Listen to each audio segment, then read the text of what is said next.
Donc, pour la station numéro 1, vous allez avoir à observer des lames au microscope. Il va y avoir 4 microscopes, donc un microscope par élève. 2 microscopes vont avoir une lame de sang humain pour faire un dessin des globules rouges. Donc, vous avez la lame sang humain. Et les 2 autres microscopes avec une lame de sang humain et sang de grenouille sur la même lame. Donc, vous allez voir au niveau du sang de grenouille, il y a un étage qui est plus mauve. Au niveau du sang humain, c'est plus rouge. Donc, vous allez pouvoir directement sur votre lame comparer le sang humain et le sang de grenouille. Station 2 et 3. Il va y avoir une dissection de cœur à la station 2, dissection de poumon à la station 3. Ça va être important d'avoir les gants. Vous allez pouvoir soit mettre les 2 gants ou en mettre juste un pour pouvoir manipuler et écrire avec l'autre main. Mais vous allez avoir accès seulement à 2 gants pour toutes les 2 dissections. Donc, faites attention de les utiliser correctement. Station 4. Vous allez avoir un montage comme ça ici pour vérifier la circulation sanguine. Donc, lisez comme il faut. La seule petite chose que vous devez savoir, c'est que la poire doit aller comme ça vers le bas à la verticale. Donc, vous pesez tranquillement pour voir le chemin du sang. Et une fois que vous avez pesé jusqu'au bout, vous relâchez pour voir la circulation contraire. Donc, c'est important de ne pas peser quand la poire est à l'envers. Il faut vraiment que la poire soit vers le bas. Vous pesez tranquillement et par la suite, vous le relâchez tranquillement également.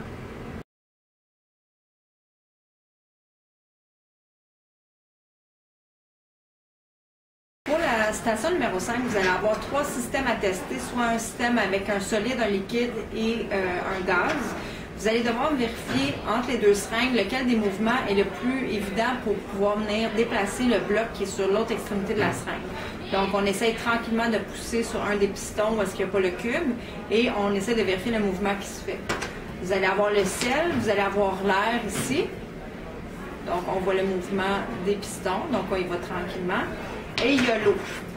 Pour l'eau, il faut faire très attention parce que si on pèse trop fort, le tube s'enlève et l'eau sort. Si ça arrive, vous perdez des points automatiquement.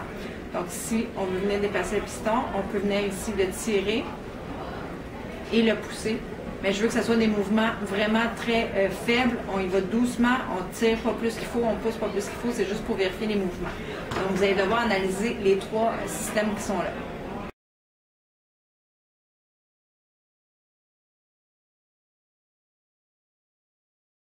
Pour la station 6, vous allez avoir 2 démonstrateurs à tester. Dans le fond, vous allez avoir premièrement le modèle de poumon. Donc, vous allez pouvoir venir tirer ici doucement vers le bas et vers le haut pour venir vérifier ce qui se passe avec le modèle. Dans le fond, ça représente un poumon. Et vous allez avoir une comparaison. Vous allez avoir un bac d'eau avec une pompe. Cette pompe-ci, ça va être identifié la valve A et la valve B. Elle fonctionne juste d'un côté. Donc, ce que vous devez faire, c'est trouver de quel côté elle fonctionne. Et une fois que vous trouvez de quel côté elle fonctionne, pouvoir analyser ce qui se passe avec le mouvement des billes. Donc, ce que vous devez faire pour vérifier si ça fonctionne, on rentre un côté, une valve dans l'eau, l'autre valve reste à l'extérieur de l'eau et vous allez faire des pressions sur le ballon comme ça, jusqu'à temps que l'eau ressorte de l'autre côté. Et évidemment, je ne montrerai pas la réponse, mais vous allez devoir vraiment vérifier des 2 côtés. Une fois que vous avez trouvé le bon côté, venez analyser le mouvement qui se passe.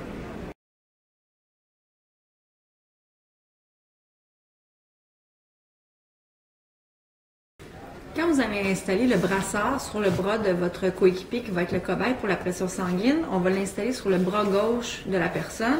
On l'installe sur le bras gauche, sur la partie supérieure du bras, donc en haut du coude. Il y a 2 positions possibles que vous pouvez utiliser. Si vous relevez ici le petit côté velcro du brassard, vous allez voir une flèche écrite artère. Donc, cette flèche-là peut être vraiment en lien avec le creux du coude. Ça, c'est une première position.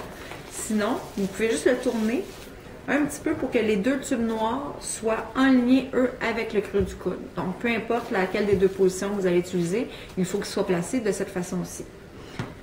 L'autre chose à voir, c'est la poire qui est ici. Quand vous allez être prêt à faire votre collecte de valeur, on va venir pomper la poire jusqu'à une valeur de à peu près 160 mm de mercure. Donc, un petit peu plus élevé que 150. On va venir pomper ici. Donc, quand vous êtes prêt à commencer, vous voyez ici, c'est le genre d'écran qui va apparaître devant vous.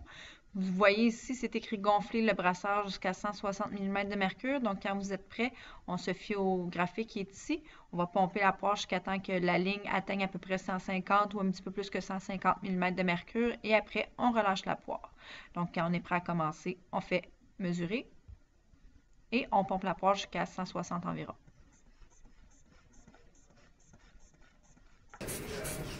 Lorsque vous voyez sur l'écran qu'il apparaît 160 mm de mercure environ, c'est important de redéposer la poire.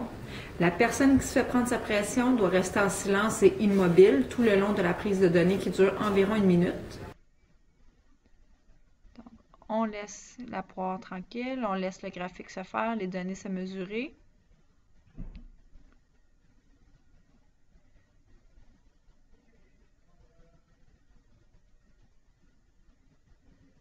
Quand vous allez voir que le graphique ici atteint à peu près 50 mm de mercure, on va pouvoir, en pesant sur le petit bouton gris qui est en dessous de la poire, venir relâcher la pression. On relâche la pression. À peu près environ à 50 secondes, 60 secondes, vous devriez voir apparaître les valeurs des deux pressions sanguines que vous allez pouvoir noter. Donc voilà, je suis à 50, j'ai relâché la pression. On va laisser les données se collecter à peu près jusqu'aux 50 secondes. On voit que le brasseur est complètement dégonflé. Donc, on peut venir arrêter ici. Et l'autre donnée qu'on a besoin sont ici. Donc, systolique, 122 mm de mercure, diastolique, 86 mm de mercure.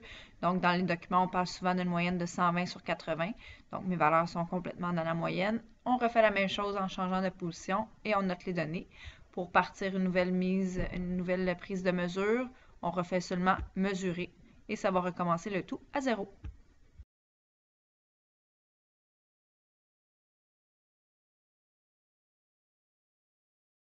Pour le capteur de pulsation cardiaque, vous avez un petit cube noir avec une flèche blanche dessus. C'est le capteur de données Bluetooth. Il doit vraiment être orienté de façon à ce que la flèche pointe vers le haut.